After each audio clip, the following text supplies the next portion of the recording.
Dieu a pris sur lui le droit de justicier à cause des orphelins, à cause des esclaves. Quand dit la Bible en Galates chapitre 3, ouvrez un peu Galates 3.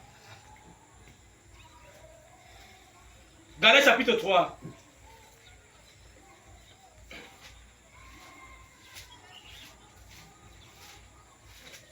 Vous allez comprendre quelque chose dans Galates chapitre 3. Vous allez voir que Jésus est venu tout équilibré. Il aurait fallu qu'il équilibre vraiment. Et je le bénis pour cela. Galates chapitre 3, verset 26 à 29. Car vous êtes tous fils de Dieu par la foi en Jésus-Christ. Vous tous qui avez été baptisés en Christ. Vous avez revêtu Christ. Il n'y a plus ni juif, ni grec. Il n'y a plus ni esclave, ni libre. Il n'y a plus ni homme, ni femme. Car tous vous êtes un en Jésus. Et si vous êtes à Christ, vous êtes donc la descendance d'Abraham, héritier selon la promesse. Dans la loi, œil pour œil, dent pour dent, les esclaves n'avaient pas de droit. Quand le justicier n'était qu'un homme, l'esclave n'avait pas de droit. Mais maintenant que le justicier est Dieu, l'esclave n'est plus esclave. Ça veut dire, toi patron, vous employez, vous, si vous avez eu à employer les gens dans vos champs, si vous avez eu à employer les gens, c'est pour ceux qui ont des services qui emploient les gens. Entre toi et ton employé, il y a un Dieu qui est justicier entre vous. Amen. Si ton père a eu à avoir les employés, parce que tu penses que tu es le fils du patron, tu as maté les employés. Tu leur as fait n'importe quoi. Tu leur as insulté, même quand il ne fallait pas. Tu as abusé d'eux. Rassure-toi aussi, Dieu mettra un patron sur toi qui va t'abuser. Amen. De la manière que tu répondras, on te répondra aussi. Et si tu as à penser que l'homme est un animal, Dieu te traitera aussi comme un animal. Amen. Si tu as aimé l'homme, Dieu t'aimera. Si tu as détruit les enfants des autres, ta part sera détruite. C'est pourquoi les marabouts n'ont jamais d'enfants bien dans leur vie. Et ils n'en auront jamais. Les marabouts sont maudits à cause des œuvres qu'ils font. Et ils lancent la maladie dans la vie de les enfants. Montrez-moi les enfants des marabouts qui sont quelque chose. Si ce ne sont pas les prostituées, ce ne sont pas les filles qui accouchent dans les maisons. Montrez-moi. Leur vie ne ressemble à rien. Parce que leurs parents passent le temps à détruire les enfants des autres. Ils utilisent la magie. Ils charment la jeune fille. Un garçon vient, pour un peu qu'il a animé, bien aimé par la convoitise et les passions de la vie, il va aimer la fille d'un monsieur et d'une madame qui ont souffert pour leurs enfants. Elles ont peiné pour éduquer cet enfant. L'enfant fréquente et fait une classe de terminale, reçoit son bac, va à l'université, continue à fréquenter. Ce monsieur et cette madame ont des projets pour leur enfant. Et voilà soudainement un motomane. Voilà soudainement un berger. Voilà soudainement un pousseur même. C'est pas pour dire que ce n'est pas un métier, ce sont les métiers, mais ce sont des personnes parfois très mal intentionnées. Voilà, bien aimé, quelqu'un départ de nulle part, un élève qui a même de la peine à manger chez lui, qui part chez le marabout prendre le charme pour charmer cette jeune fille. Et le marabout concocte une potion et donne, sans se soucier de ce que ses parents vont penser, sans savoir si cette fille est la seule fille unique à cette famille. Il donne le remède. Le jeune garçon passe charmer la jeune fille. La jeune fille commence à ne plus obéir à ses parents pour commencer à obéir à l'esprit qui la possède. Et c'est comme ça que le jeune garçon gâte cette fille. Il rapte la fille. Et maintenant, les parents souffrent. Ils pleurent. Souvenez-vous que tous les temps que ses parents pleurent, ils sont en train de se plaindre chez un justicier. Et non seulement le garçon va payer, mais le marabout va aussi payer. Quand il voudrait que ses enfants soient dans des bons foyers, Dieu les donnera des drogués. Ce sont des drogués qui vont faire les enfants dans sa maison. Il va élever les enfants des drogués. La loi elle n'est pas achevée. C'est faux. Toi qui passes autant à faire du mal parce que tu penses que la loi œil pour œil a été abolie, tu mens.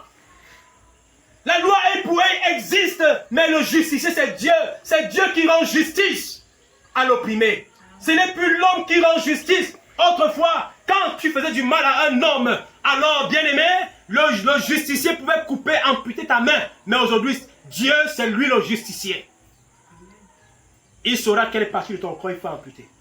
Parfois, si tu t'en fous de ta main, et tu peux casser la main de ton prochain, tu veux dire que ta main se casse. Tu peux casser le bras de ton prochain, parce que tu t'en fous de ton bras. Dieu ne cassera pas ton bras. Il va casser ton pied. Dieu casse la partie qui fait mal. Il y a des hommes, quand ils n'ont plus besoin de leurs yeux, ils vont crever l'œil de l'autre. Parce qu'ils espèrent qu'on va crever pour eux. Dieu ne crève pas ton œil, il coupe ta langue.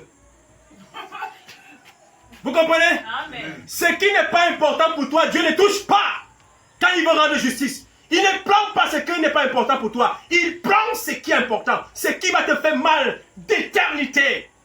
Ce qui va te faire mal excusez, c'est Dieu seul qui est l'éternité. Mais je veux dire, ce qui va te faire mal de génération en génération. Il déverse sur toi la malédiction et il envoie ça sur tes enfants. Il y a des hommes qui ont été méchants. Un papaye a grandi chez lui. Pardon. Un papaye grandit. Même si tu as sémé. Même si tu n'as pas sémé. Tu ne connais pas comment Dieu veille sur ce papaye pour qu'il grandisse et porte des fruits. Quand ça porte des fruits, tu prends le fétiche, tu mets sur ça. Tu mets le fétiche. Et quand tu mets le fétiche, tu joues au nerveux. On dit l'homme là c'est le plus méchant du village. On ne touche pas son papaye. Tu joues au nerveux. Les enfants innocents, à cause de la famine, attrapent l'épilepsie sur ton papaye. Les jeunes filles innocentes deviennent stériles sur ton papaye. Alléluia. Amen. Dieu a tout compté. Et quand tu meurs, parfois même quand tu meurs, tout ce que tu as fait sur les enfants des autres, tes enfants porteront cela. C'est œil pour œil, dent pour dent. Mais la différence, c'est que le justicier, c'est Dieu. Les filles n'ont-elles pas avorté? N'ont-elles pas décidé de détruire les fœtus? Amen. Amen. Maintenant, quand il a fallu qu'elles aient l'enfant, elles ont commencé à pleurer, non? Quand elles avortaient, qui savait? Maintenant, pour avoir les enfants, tout le monde connaît, n'est-ce pas? Elles sont obligées d'aller devant les pasteurs ou devant les gens pour dire que vraiment, j'avais avorté. Quand tu as avorté, tu pensais que tu t'es caché, non? Le justicier a jugé et a tranché le problème. Ces enfants, quand ils pleuraient à cause de ce que tu les menaçais avec les remèdes, ils étaient dans ton ventre, tu les as menacés, ils sont morts, étouffés à cause des multiples potions que tu as bu. Ils criaient. La voix de l'innocent, la voix du juste, le cri de l'enfant innocent. Dieu a écouté et il leur a répondu. Et tu n'auras plus d'enfants. Sauf s'il te fasse grâce. Sauf s'il te fait grâce. Amen. Est-ce que vous croyez qu'on a un véritable justicier? Amen. Est-ce que vous croyez que Dieu est notre justicier? Amen. Est-ce que vous croyez qu'on n'a pas à répondre aux gens parce que Dieu est avec nous? Amen. C'est pourquoi Dieu dit, ne t'inquiète pas même si on te gifle. Donne la joue droite. Moi, je vais le gifler à ta place. Amen. Des gens se lèvent, ils persécutent l'église, n'est-ce pas? Ils persécutent les chrétiens, n'est-ce pas? Ils persécutent les membres d'église, n'est-ce pas? Mais après, Dieu se lève contre eux. Chaque chose a un temps. Il y a un temps. Et quand Dieu te donne le temps, tu fais le mal. Tu penses qu'en fait, tu es le plus grand, le plus fort, le plus méchant de la terre. Mais quand Dieu va se lever sur toi, tu sauras que tu ne vaux rien. Tu sauras que ta vie est dans ses mains. Les gens se lèvent et ils tiennent des discours sans peser le fond. Comme Pilate pouvait dire à Jésus, j'ai sur toi le pouvoir de te libérer ou le pouvoir de t'emprisonner. Quand Jésus s'est retourné, il a regardé ce mortel. Il a regardé ce mortel. Il a dit, aucun pouvoir ne t'est donné sur moi si ça ne vient de moi. Un mortel. Tu as sur moi le pouvoir. Aucun homme n'a le pouvoir sur vous. S'il vous tue, c'est Dieu qui a permis.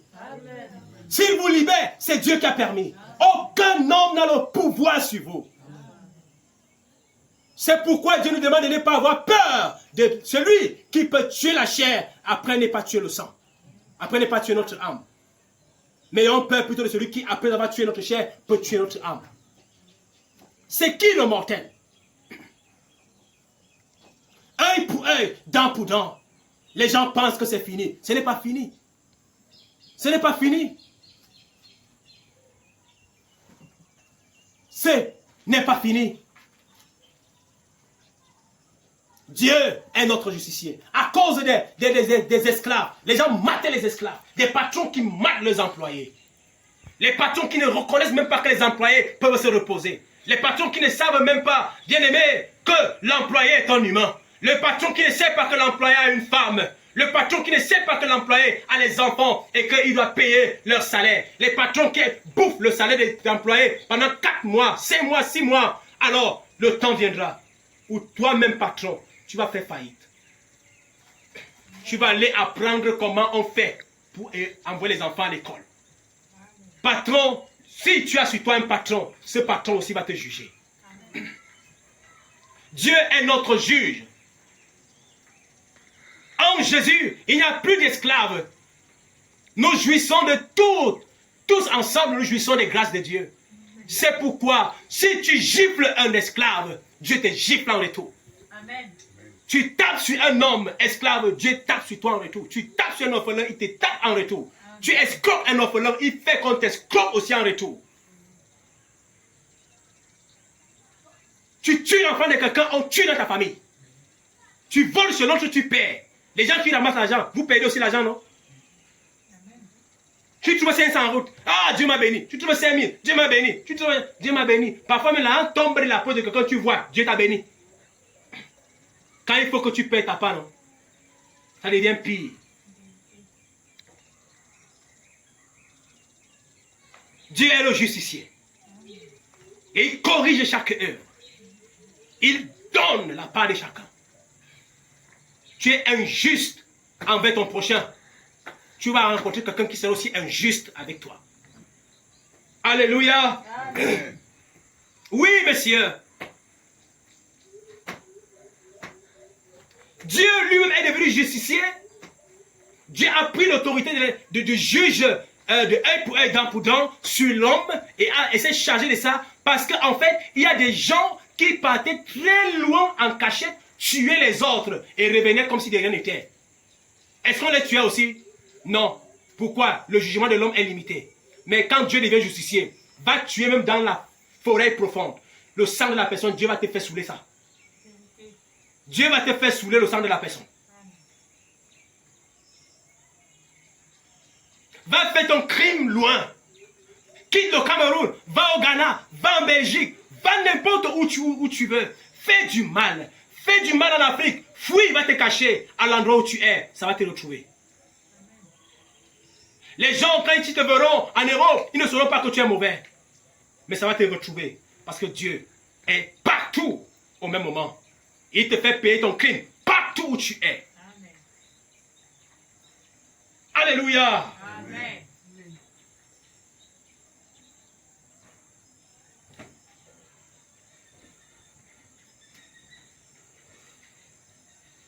Avec Dieu, il n'a pas, son jugement est équitable.